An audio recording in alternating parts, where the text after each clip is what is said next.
So it's again a very conceptual and theoretical module. We'll just be going over why is Hibernate needed, what is persistence, what is SQL and how it relates to Java object persistence, what do you mean by entity beans, and how is Hibernate structured and what problems it solves for you. So it's very basic. I am not very sure if it's going to be excessively useful for you, but yes, it'll set a sort of a foundation so that you guys, if you've forgotten any part, you can build upon that, and then for the next module will be better prepared. Okay, so yeah, this slide is talking about how your Java application layer and how database layers, what difference exists and how they're supposed to interact. So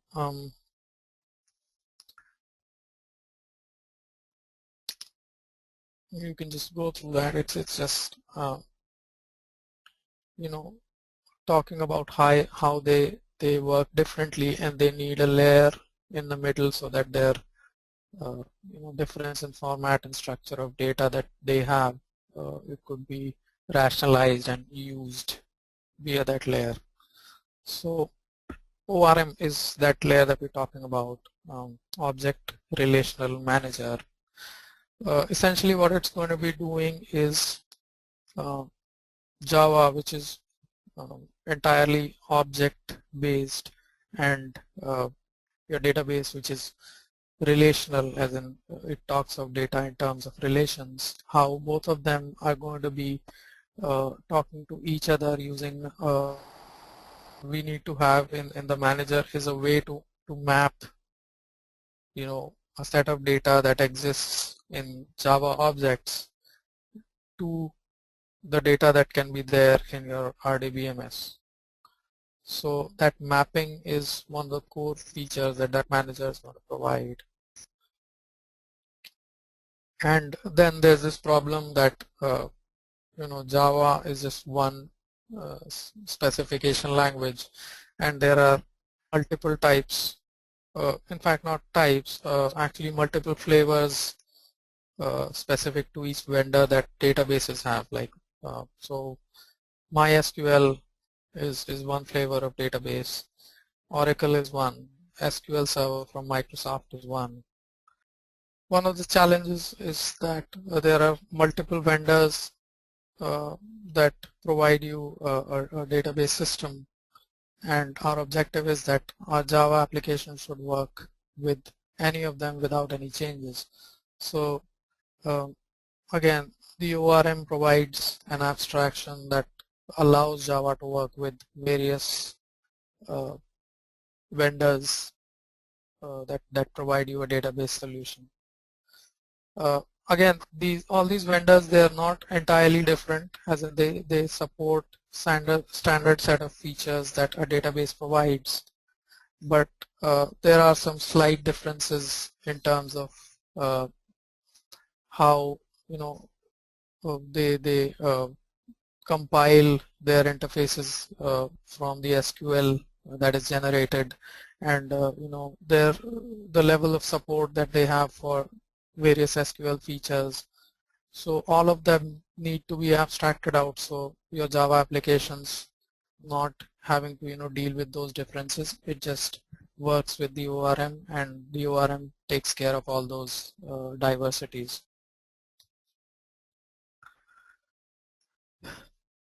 So yeah, it's one of the objectives out there is that it needs to be database independent.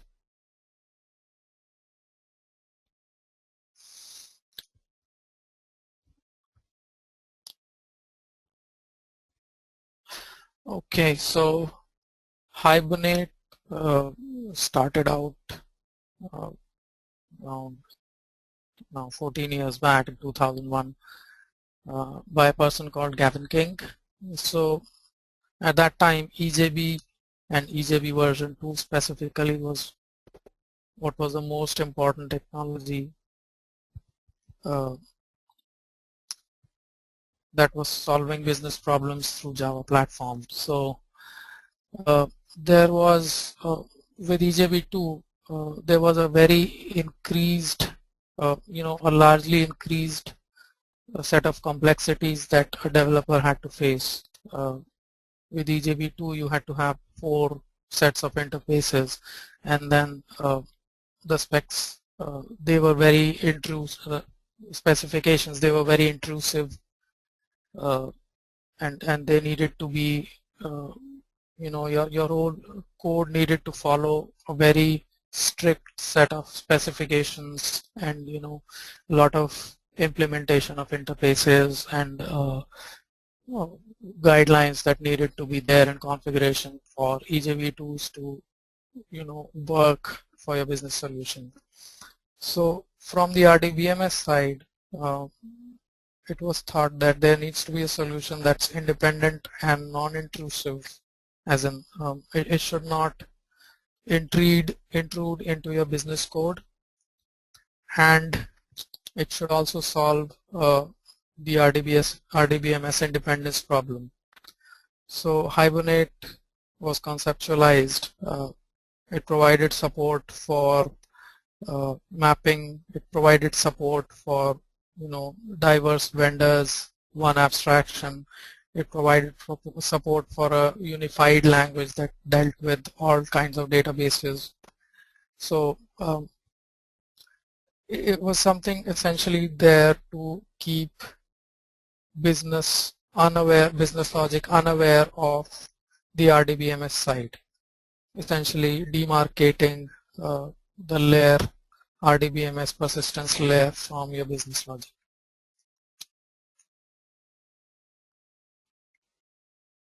Any questions out there?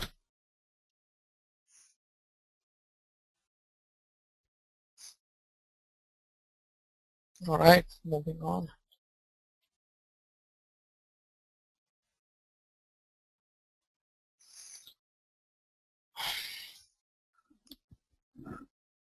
Okay, so it's just showing you that Hibernate can talk to Oracle, MySQL, and Derby, which is also a database solution completely implemented in Java. So it's talking about vendor independence.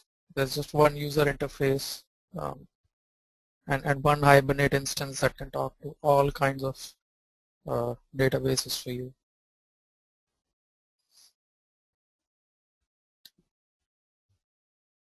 All right, so going into the basics of RDBMS.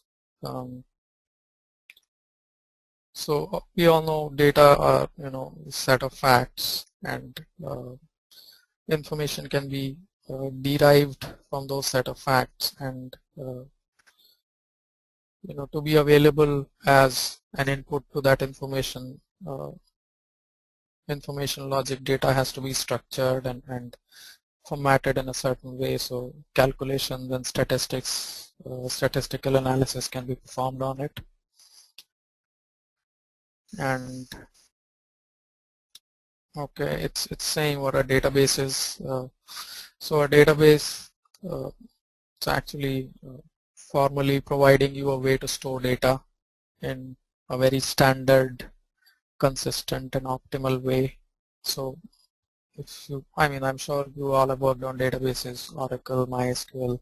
It gives you a standard way in which all data can be updated, retrieved, analyzed, and there is a consistency, as in it's all standard databases. They follow a certain SQL language standard. There are some low-level differences in how all of that is implemented, executed, and there are differences in how certain sets or certain arcane parts of SQL are supported by various database systems, but by and large they all support SQL as it exists in a standard way. So a database essentially gives you that unified interface to query your data, update it, maintain it. And then a database also lets you build a role-based access to that data. So you can have a set of users who are able to administer that data, a set of users who can only query it. So that access security hierarchy can also be implemented by a database. And so those pretty much are the services that a database provides for you. Moving on.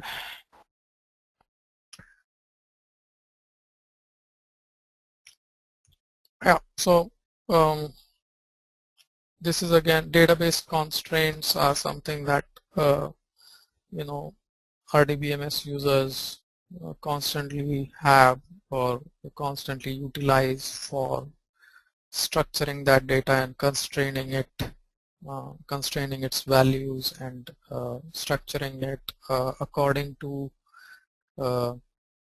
how they would need to query it, how they would need to view it. There are a bunch of constraints, like not null constraint is something that you so if you have a database, if you have data in which you have first name and last name, then an obvious constraint on the last name is that it cannot be null. And then let's say you also have SSN, then an obvious constraint is that each SSN is going to be unique for each individual. And then primary key is an RDBMS concept. I mean, anyone who's used databases knows about it. It's something that we use to provide a unique entity to your tuple, which is actually a row in your table. And foreign key is how we maintain references between one relation to the other or one table to the other. And then you can have checks that a column value needs to be of a certain type, and then you can provide default a default value to your column in case there is no value provided in your SQL. So these are some very basic SQL constructs. I see a question. Hang on one moment, sorry. What database normalization is, essentially normalization is done to optimize the structure of your databases, of your data as it's structured in your relations or tables. So if you are at a certain normal level in your data structure, in the way you structure your data, then what you'll find is that it's easier and consistent to query that data, and it's easier to update that data as well, and it's also easy to view that data as it's so in this slide you see that the employee and the department tables are normal, so it's very easy to create this diagram. But if, let's say, employee and department, both the employee and department tables were together and not normalized, then it will be a little difficult to view the entire structure as it's actually existing, because having redundant data in your employee plus department table would mean that one department would keep getting repeated for employees who are of the same department, which is not normal. So it's easy for you to view it as well. It's easy to query it if you are at a certain normal state in the way you formatted your data. So there are various levels of normalization. So you have, let's say you have information, your employee information, the dependent information, and the manager information with you, and it's not structured in the way that this diagram shows you. Then the first thing you need to do is to be at first normal level. You collect your employees and your department values in a separate table. so that there is no repeating field. So if that was not there, for each employee, if he belongs to the same department as the previous one, department data would be repeated. So that will be your first normal form.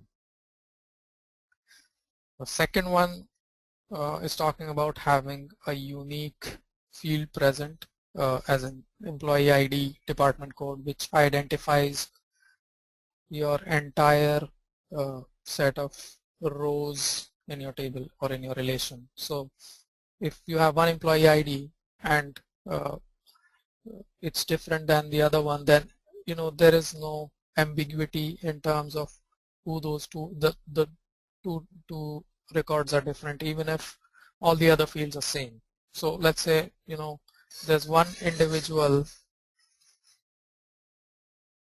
sorry, yeah, so as I said, so let's say if there's one individual uh, who's got the same name as the other one and is working in the same department, then if there's no unique key out there, then it's very difficult to differentiate the person from the other one. So if you are at your second normal form and have a unique key like employee ID, then it ensures that there's no ambiguity even if all the other fields are same. The third normal form, which is usually not implemented these days because memory is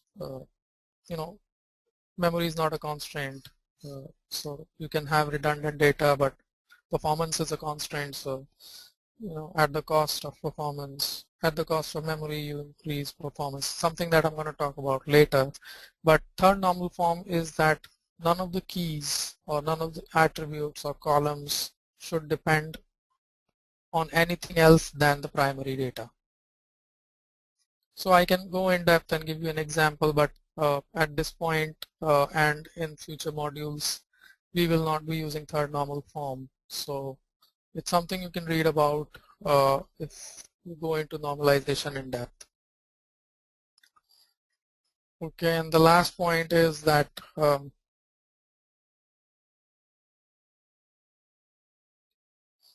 yeah, so normalization, I think it's been brought up from old RDBMS days. Online transaction processing, if your data is formally at second normal form, then it will be most optimum for real-time online transaction processing. So any questions out there?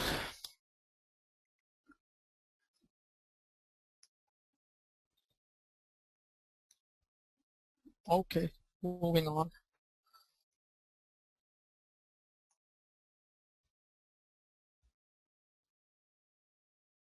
Okay, this is also talking about what a database system is. So a database is a group of related data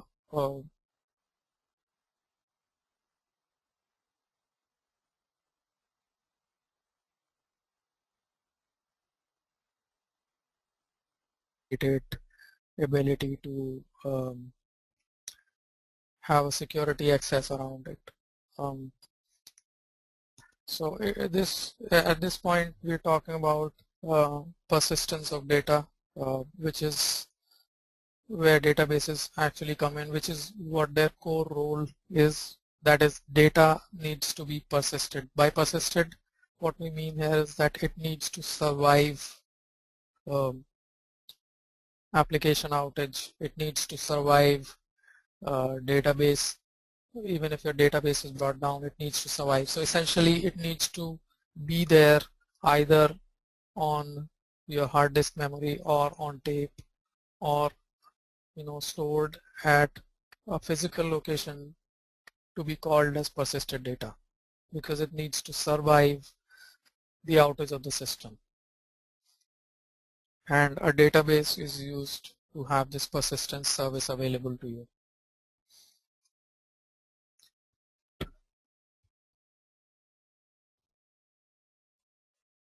Moving on.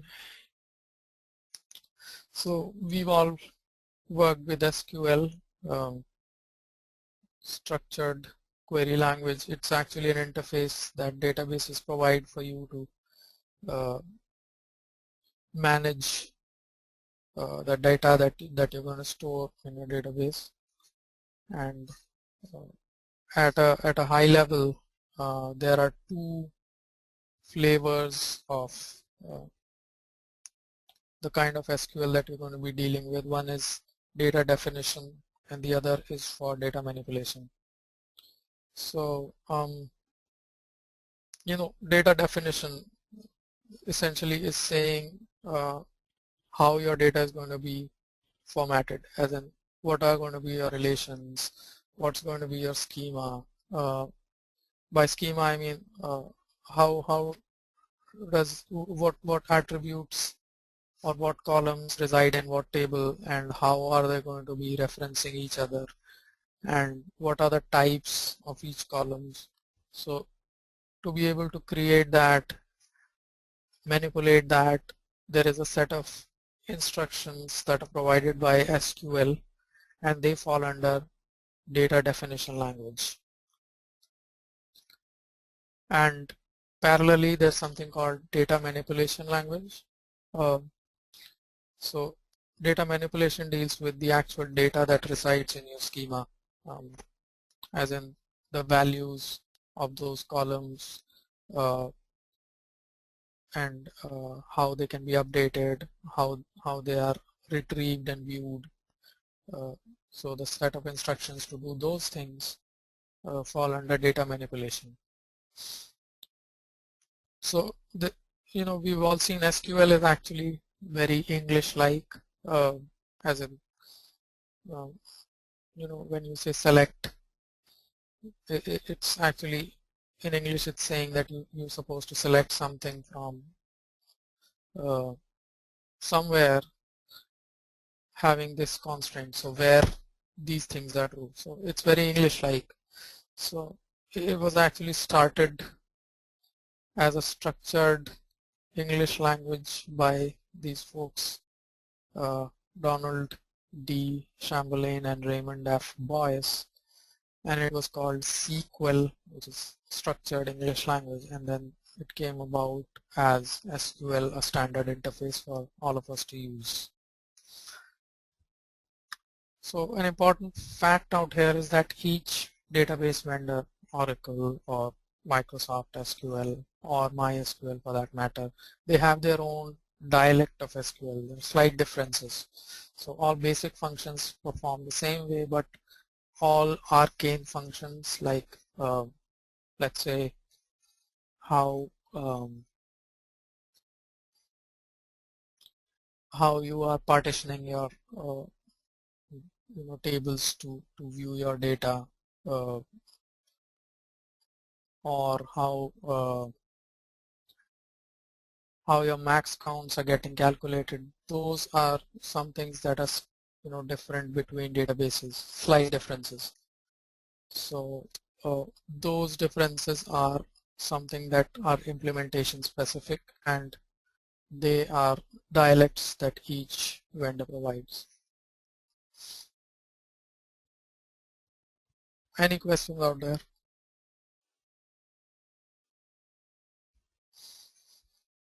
Okay, moving on. Yeah, so these are the basic instructions that fall under DDL and DML specific set.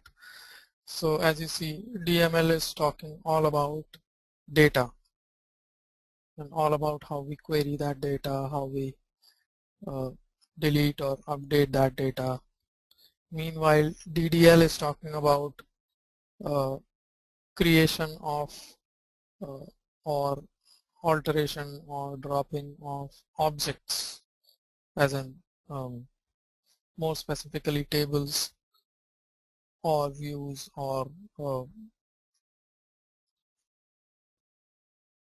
yeah. So these are the basic instructions that that SQL provides as data definition and data manipulation facilities.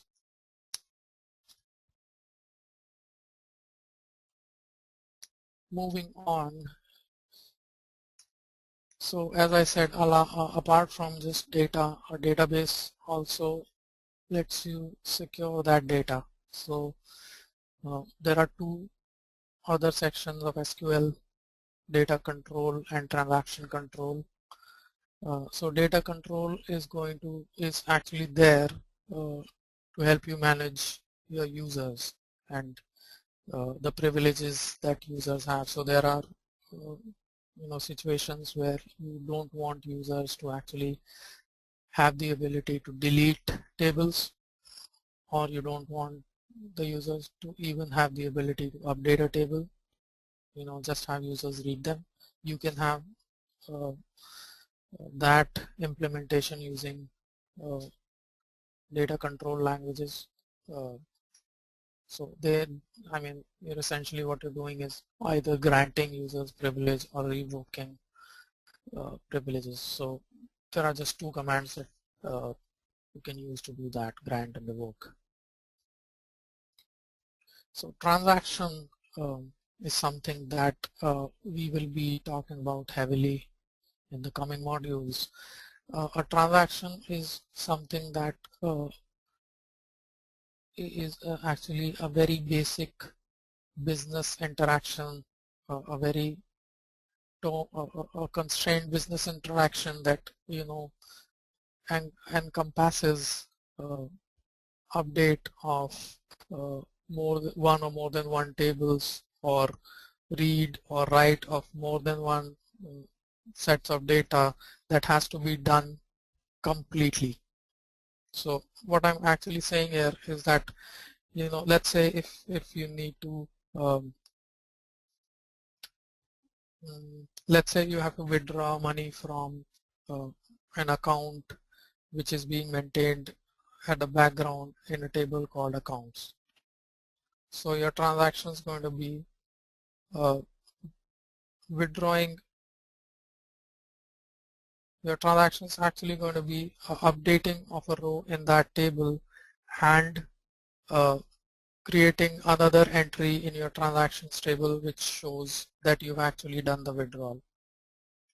So this would be an entire transaction. So if you just end up updating one row in that account table and not making an entry in your transaction table, it will not leave things consistent. So you've actually done the transaction, but you've not made an entry for that transaction. So your business interaction is going to be a combination of these two entries, which is going to be a complete transaction.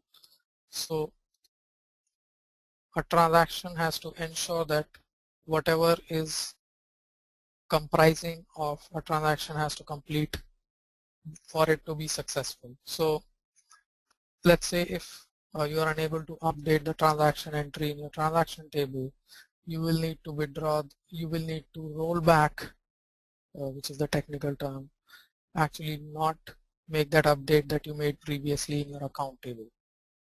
So what we're talking about is either you completely do both the entries, that is the update entry in your account table and making an entry in your transaction table, or you do neither, so for your data to stay consistent.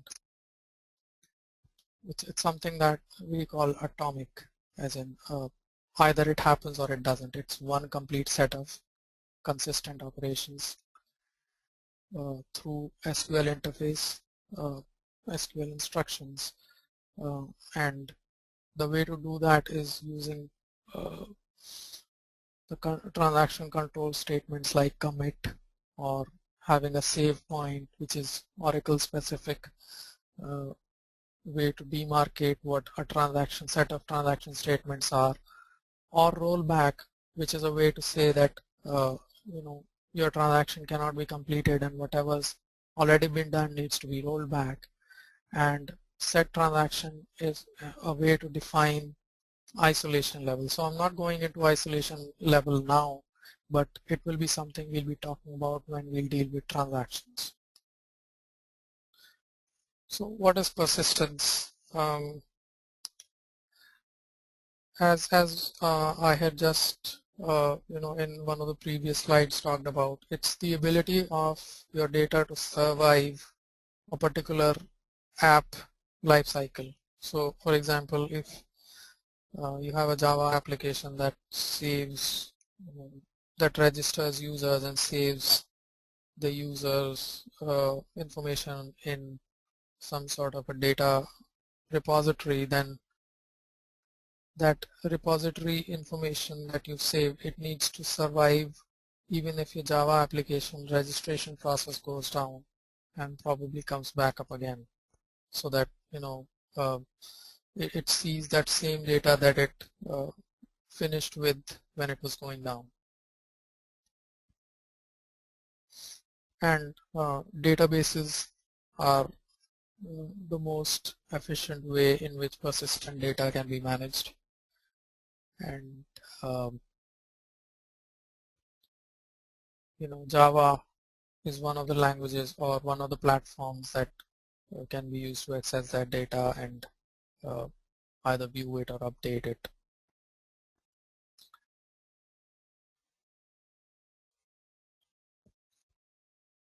Okay, so this one's talking about how from a Java perspective, data can be persisted. So let's say you have in your Java application data objects. Let's call them employee. Let's say you have an employee object, and there are 5 or 6 employee objects in your application, each one representing a different employee, and you need to save them or persist them to a database. Then ways to do it is either you can okay, coming back. So one of the ways to store that data could be you serialize all the employee objects. Serialization is a process in which your entire object state can be persisted or saved to a file, and it's natively provided by Java. So that serialized file could be saved to a database, or you could be using basic SQL and saving your entire object, each employee field being saved to a column in your database table. And the third way, which is what we are interested in, is mapping each object with each field to a particular column in your database using an object relational mapper manager, and then storing that object out directly into your database. So I mean, these are possibly the 3 ways in which you can do it. You can also add other ways. You can think of ways in which data can go, either go as a file, or probably data can go in as an XML format into your database. All of these actually essentially are persisting your data, and our objective at this point is to find the most convenient and easy to implement way, and ORM is one of the most easy ones in case your project is very complex.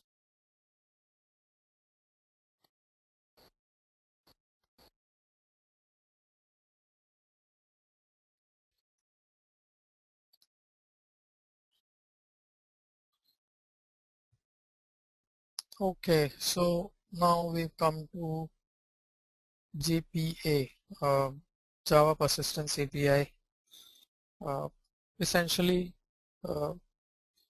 as the J2E platform, Java 2 Enterprise Edition platform evolved, there were a lot of specifications that were created that various vendors could implement and contribute to the Java 2 EE platform.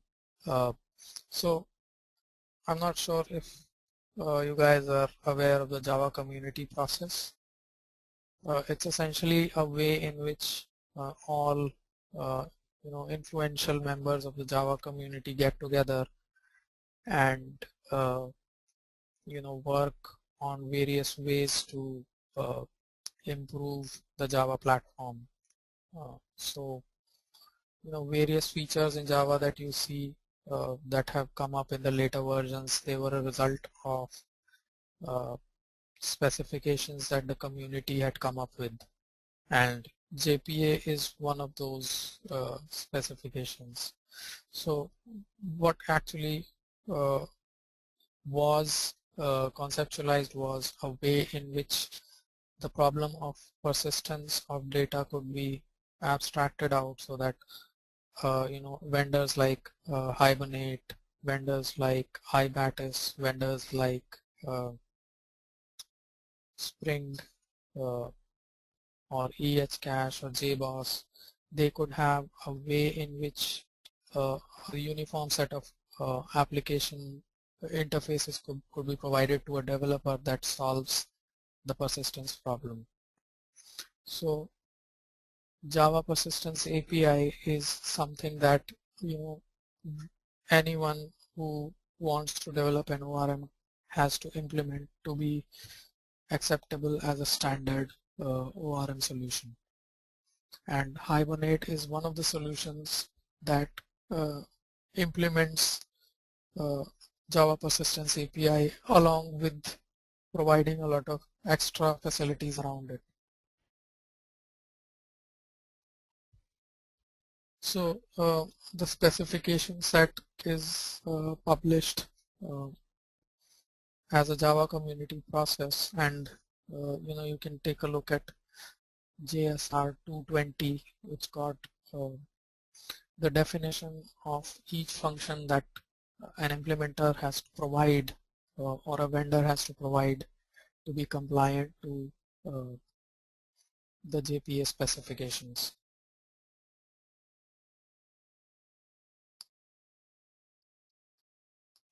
And so what JPA provides is, again, the core persistence issue, how to save Java objects to your database, along with features like how standard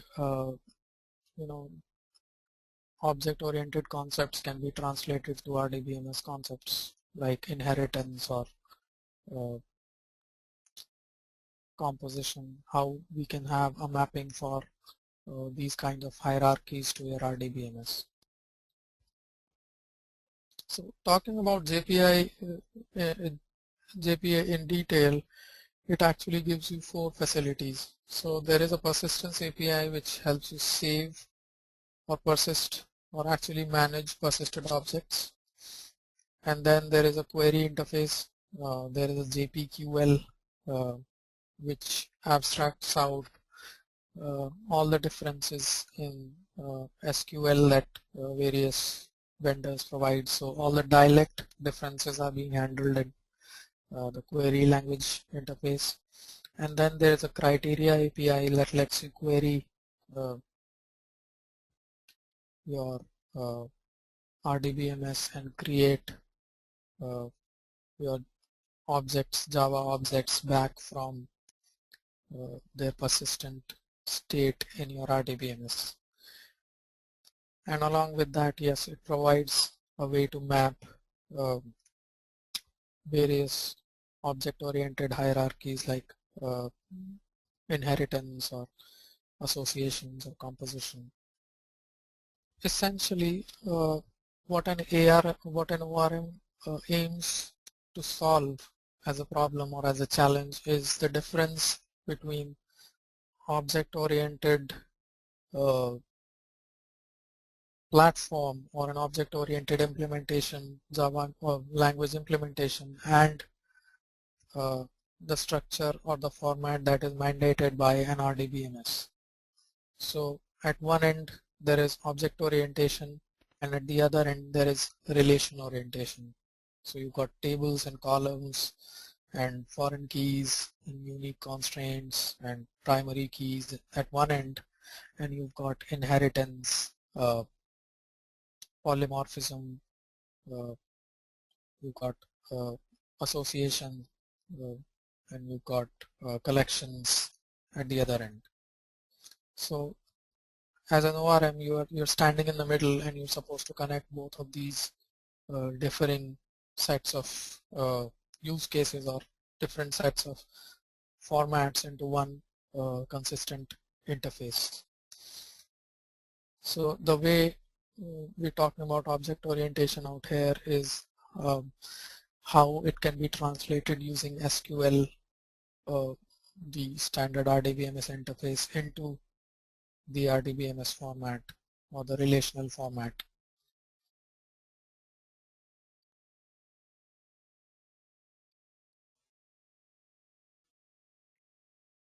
So let's say if you do have a solution that solves this problem, then this is how your application is going to look like. There'll be a presentation layer, there'll be a business layer for you, and whatever processing that business layer does, it just moves that processing or processed domain model or your Java objects or persisted objects to your persistence layer, and then it just assumes that with whatever facilities that your persistence layer has, just saves it to your database or updates it into your database.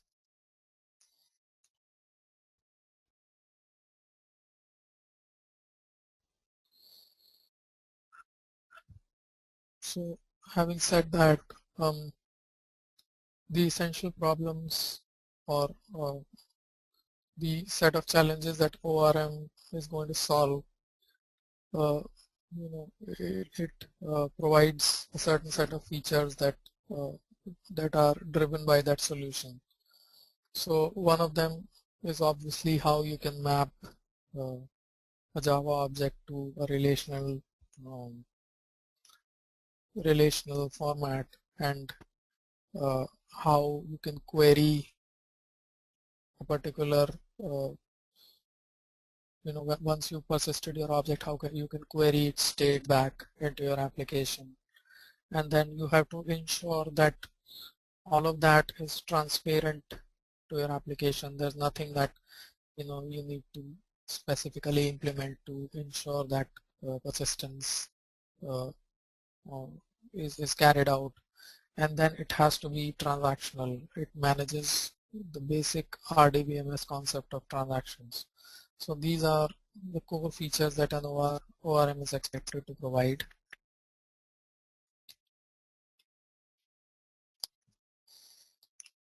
So we've discussed what problems ORM is actually geared to solve. The question that why an ORM is needed can be answered by any developer who actually has worked on pure SQL interfaces in your Java application. It gets very, very complex as your project complexity increases. An ORM gives you the facility to just, as a Java developer, deal with Java objects and not have to worry about SQL, not have to worry about transactions, not have to worry about how or what different RDBMS providers support or not. So as an ORM solution, it becomes very compelling for complex projects to have a good ORM, so that all of those problems, database portability, Java developers specific concern related to just Java, all of those are actually solved, and the project becomes more portable in terms of changing of database vendors or in terms of upgrading of your database solution, so that a new dialect could be easily supported without having to change all your persistence layer code SQLs if you didn't have an ORM. And all of these efficiencies result in an obvious reduction in development time as well. Okay, coming to the next slide. So essentially the first challenge that an ORM implementation faces is how to map Java objects and the object oriented design in your Java objects to the relational concept. So, Java objects or Java language in general supports something called inheritance, and then it has composition, as in one object can be entirely residing within another object. It also has bidirectional reference, by which what is meant is like one object can be a part of another one, and the other one can also have reference to the previous one. So, coming to the problem as an example, let's say, so I'm not going to go into this example that's there on the slide. A very simple example is, let's say you have an employee, and that employee has a home address and let's say an office address, and both of these addresses are of the type address. So there's an employee class and there's an address class, and within the employee there are two attributes, a home address and an office address. So from the Java perspective, it's very easy to conceptualize it, have an employee class and two fields inside it. But from the database perspective, it's very difficult to implement. The closest you can come to implementing it is like having an employee table with columns like home underscore address 1, home underscore address line 2, and then home city, and then something like office underscore address underscore line 1. So that isn't a very optimal design in terms of the database. So challenges like these, where there is no direct mapping between your Java hierarchy and your RDBMS hierarchy, is something that an ORM is supposed to solve. So these challenges essentially what results in a facility called mapping that an ORM provides, along with a way to consistently map this disconnect that I was just talking about. It also has to be non-intrusive, as in your object should not need to implement anything or should not have any framework specific code inside, and also it needs to be transparent, so that that mapping should not depend on Hibernate specifically. It should be independent of the vendor that mapping is being provided by. So it could be provided by Hibernate, or it could be provided by Ibatis. Ibatis, by the way, is just an ORM very similar to Hibernate.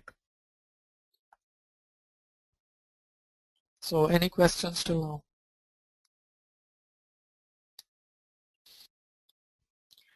Okay, moving on.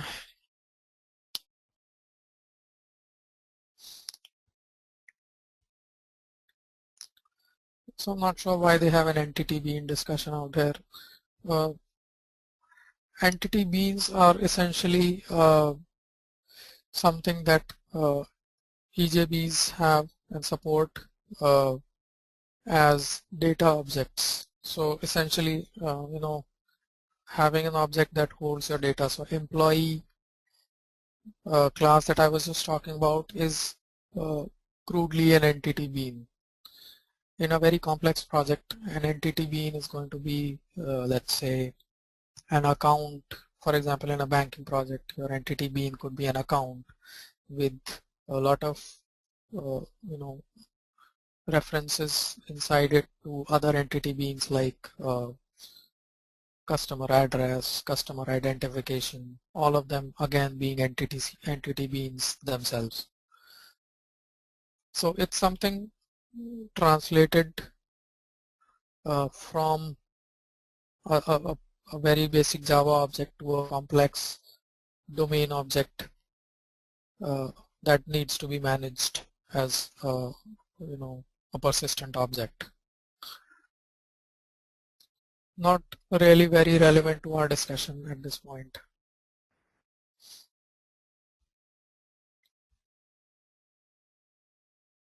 Okay, so coming to Hibernate now.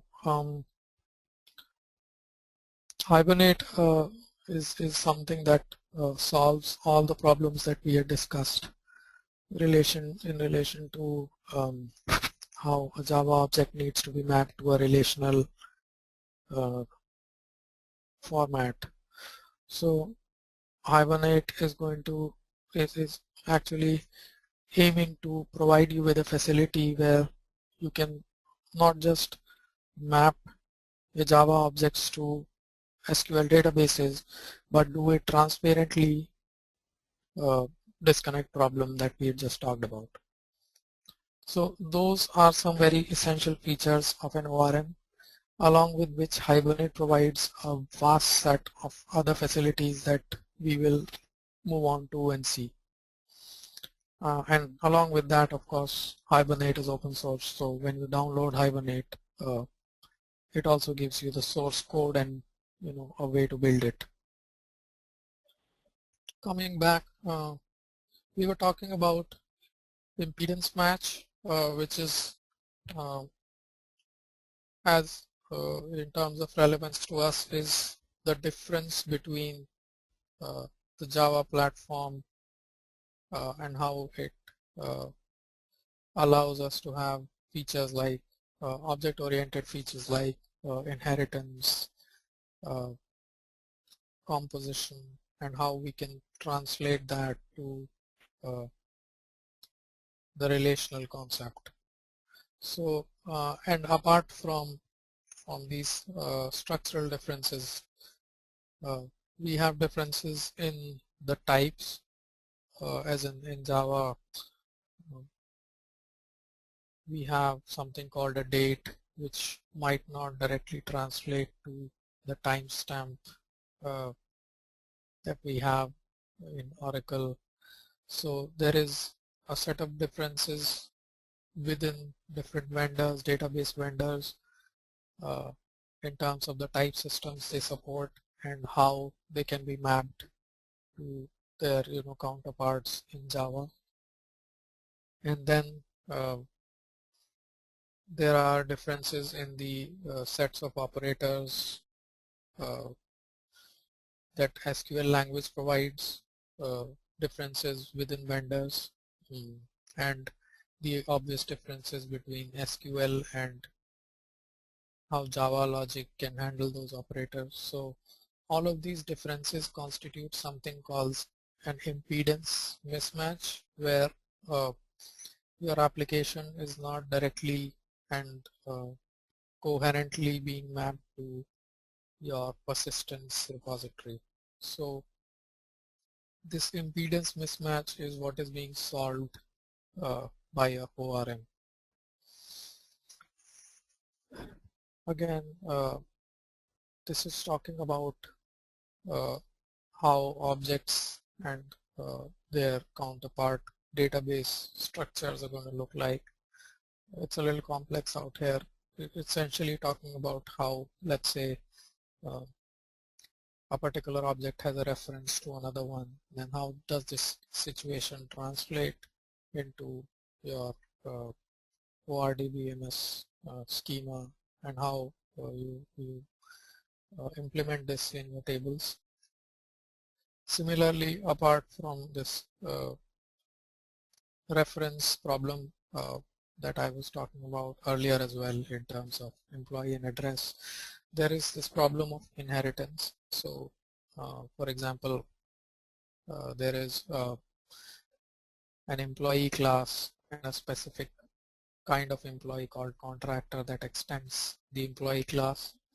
Then this situation cannot be directly mapped to a database model. I mean, there's no way one table can extend another table. So this has to be implemented in certain strategy way, in certain strategies that an ORM can help you support. Similarly, let's say there is an embedded object in your Java in your Java model, then this embedded object cannot be directly translated to a table structure. They cannot be within a column. They cannot be another table. So against this difference in format, the ORM has to provide a strategy to solve this problem.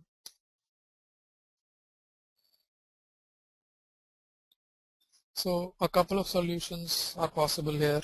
We would obviously be talking about the solution that Hibernate provides, but you can have, instead of an RDBMS, an ORDMS, which is something that directly maps to your Java objects. It's possible to have something like this. I've not come across. Probably if you look at database systems that are purely written in object-oriented languages, there is a possibility where this is being supported.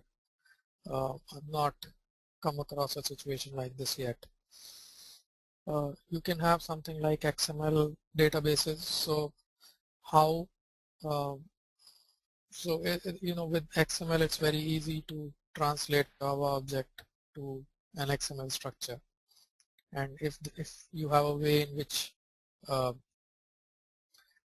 you can store that XML out into a database, then this impedance mismatch that we're talking about can be solved to a large extent. And so essentially in all these our direction is that we should be matching the object entities that you have, like the employee, directly to a table. So Hibernate as an ORM solution provides a way to have this mapping available to you. Java object instances, which are also called entities in JPA terminology. So each of those entities is going to have a row in your ORDBMS, and that is crudely how your solution should look like in an ORM scenario. And then there should be a way to handle transactions in which your entities are getting updated directly into your RDBMS.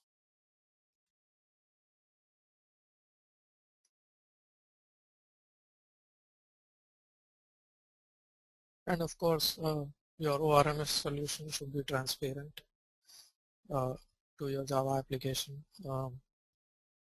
There should not be any specific code that you should need to write in any other layer of your application apart from the persistence layer to support your ORM, and it should be able to give you a consistent interface that uses differences in dialects between various. Okay, I think there's a question. So yes, your solution, your ORM solution is expected to be transparent. It needs to ensure that your application is not having to change anything in your business layer or write any ORM provider specific code, and your ORM is supposed to also abstract out any dialect differences that your specific RDBMS provider has. A way to support transparency is using Java POJOs, which are like plain objects being used for your mapping, and then it has to ensure that the life cycle is your persistent object life cycle is also not something that your application has to worry about. Here we're talking about what all are the basic features that Hibernate as an ORM provides, and what all, apart from the basic JPA API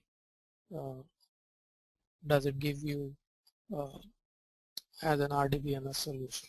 So it's as we said, it's open source, and then it's got something called Hibernate Core, which supports the basic object orientation mapping to RDBMS plus the querying, the Hibernate specific querying part, along with which there's a module called JPA.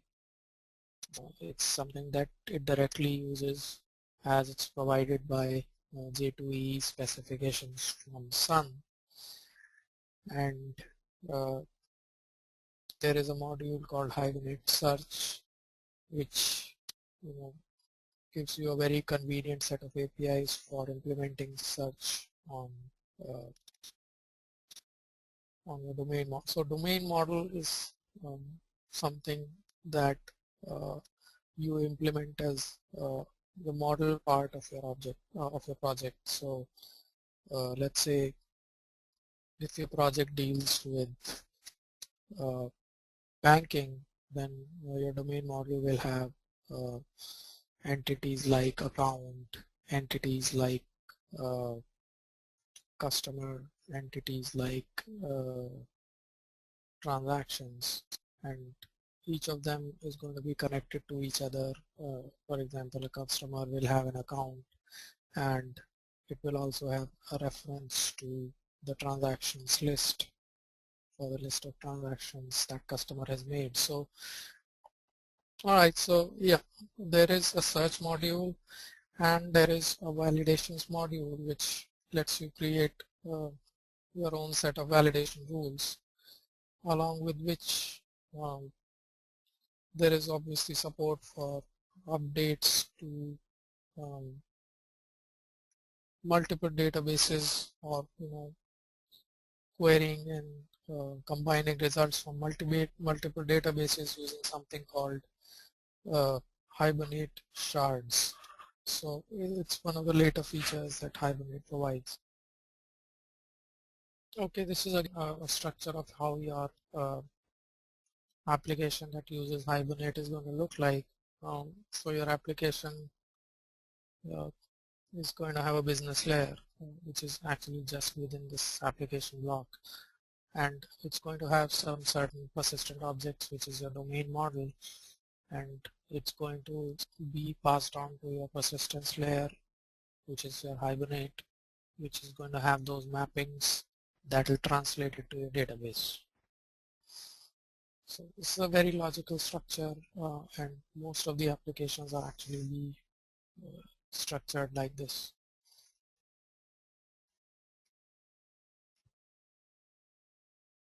So look at Hibernate as it's fitting in your application in detail.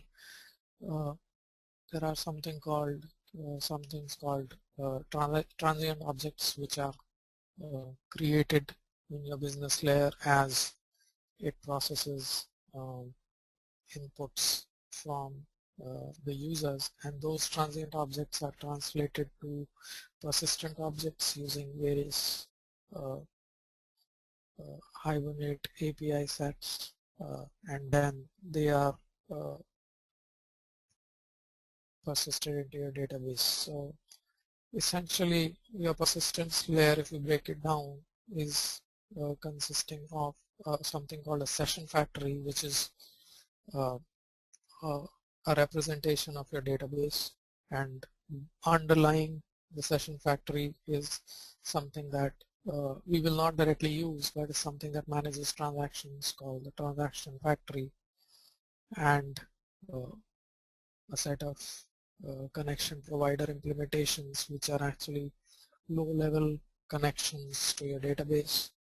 And then your application directly interacts with two sets of APIs called session and transaction, provided by Hibernate, which are going to be used to manage your persistent objects.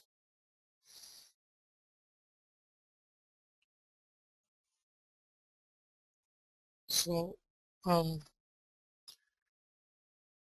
now we're jumping into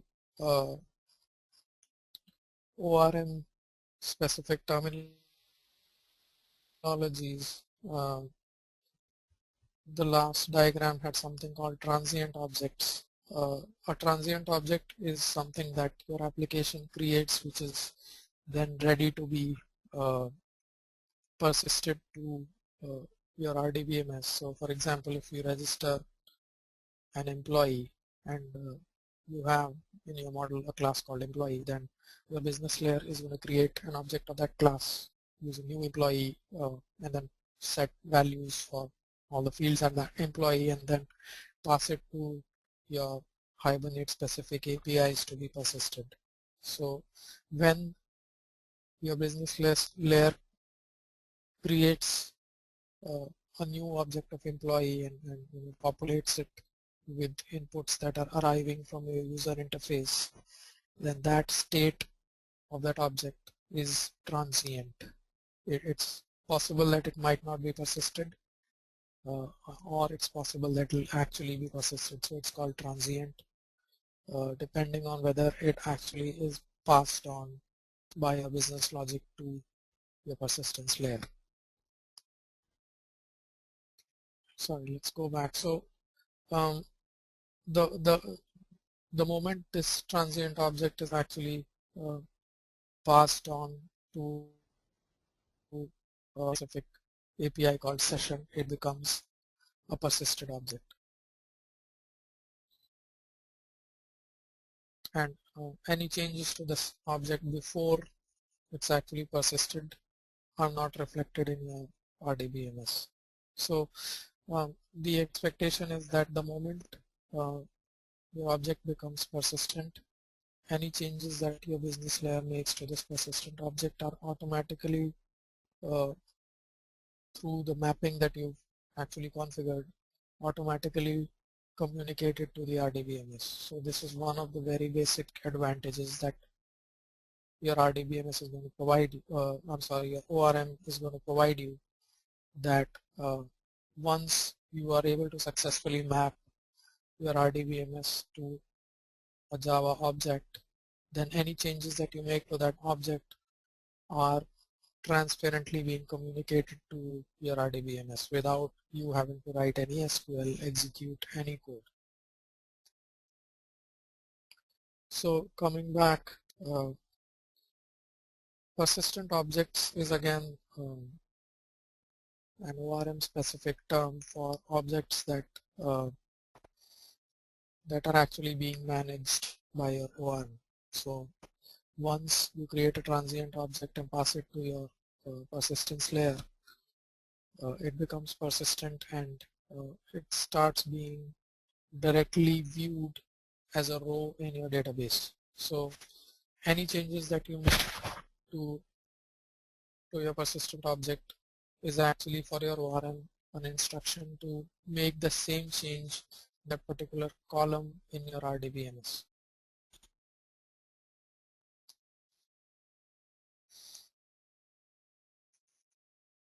Finally, after your persistence operation is completed, your object, that persistent object, becomes detached once the connection of your persistence layer to your RDBMS is closed. So the three kinds of objects that I talked about, transient, persistent, and detached,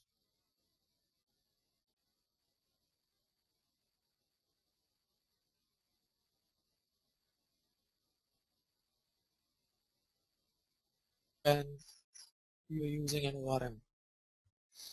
And the way to deal with this object is through an API called session. A session is by definition a very short-lived connection that your ORM creates with your RDBMS, and during which it makes all the updates and starts to and executes a particular transaction that your business layer requires it to execute. So it's possible that you manually create something called a session from your database representation which is being done by a session factory, or you can use a session that's being provided as a callback tree. These are actually usage and API specific things that we will go into later in our modules as we examine these APIs in detail. For now, what we need to understand is the way for Hibernate to manage the life cycle of persistent of objects that it has to deal with is starting from transient, coming to a persistent state, and then after that persistence operation is done, going into a detached state. And the only time an update to a persistent object is actually communicated to a database is when the session is managing that persistent object. And one of the very basic advantages of Hibernate as an ORM is that once an object is detached from a particular session, after that operation is complete, it's possible to reattach that detached object back to the session and get that same mapping, that same link to your RDBMS row that had existed previously when that object was persistent. So this is something we will go into in detail when we'll create and work with our domain model.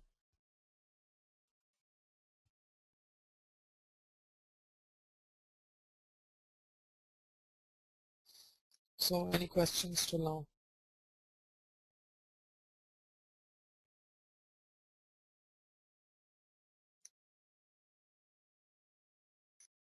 Okay, so let's talk about session factory, which, as I said, is a representation of your database. So your session factory is something you create out of a set of configurations that you provide to Hibernate to link to use a connection and link itself to a particular RDBMS. So as you move on, you see what all configurations are there which constitute your session factory. But for now, what we need to understand is it's actually a programmatic representation of your low-level connection attributes that help your ORM connect to your database.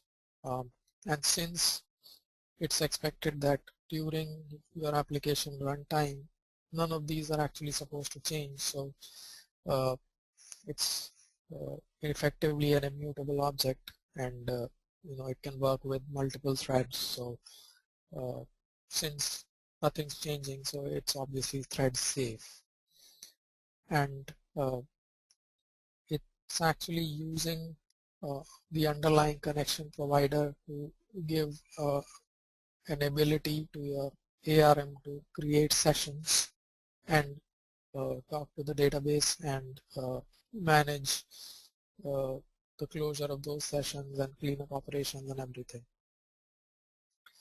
The API that's actually being used is at the top level package, something called Session Factory, and it's constructed once in the lifetime of the application.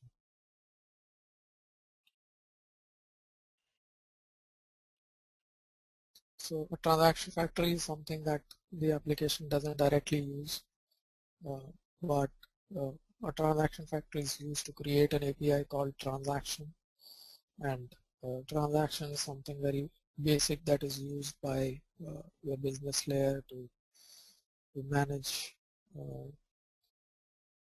atomic operations and to ensure consistency in your database interactions. We will go in depth in the transaction API and how it's to be used and what are the concepts behind it in coming modules.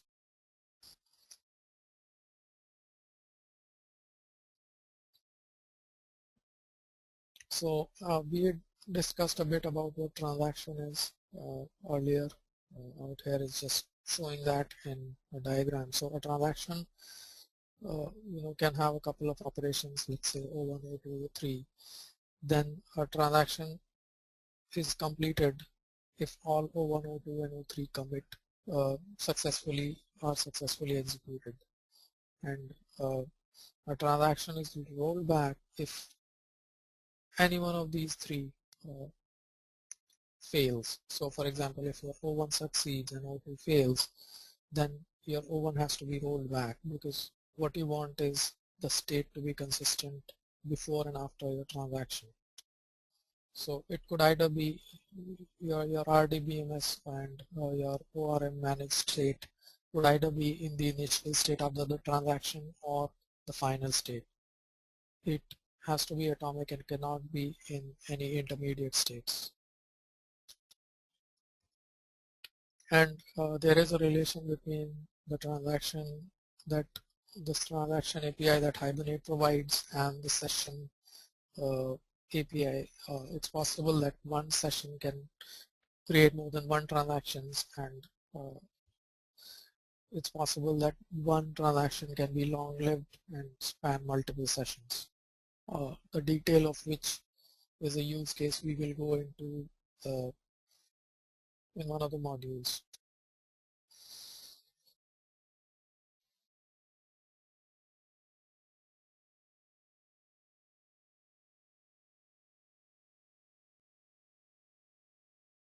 So as we said, sessions are quickly created and destroyed after making those database updates, and the session API is something that is a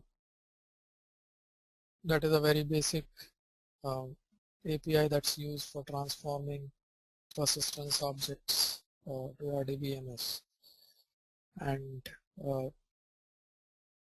so underlying implementation of a session creates something called a transaction API object, which is used to actually execute transactions that are being executed as a part of a session operation. So, and session is also called a first level cache.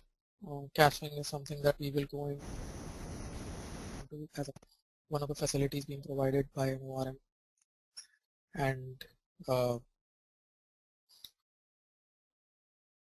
so a session actually holds a cache of all the persistence objects that that it's managing at one point of time, and so essentially so it's something we can talk about right now. So caching is something we will go into, but as I said, a session is supposed to maintain a cache of all the values that it's maintaining for all the Java objects that it's managing at one point. So if that particular cache is able to give you a deferred feature wherein your updates to the RDBMS are only communicated once the session closes.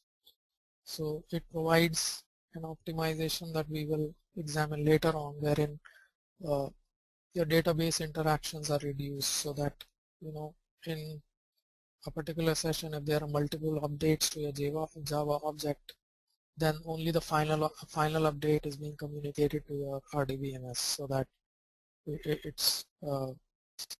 the database interaction is reduced, which is sometimes a performance bottleneck.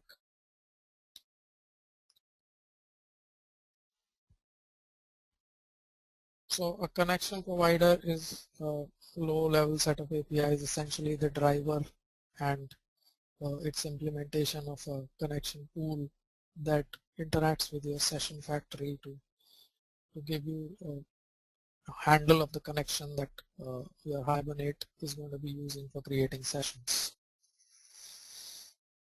Again, it's an API we will go into in some detail, although it's a low-level API, but there are configurations that are of relevance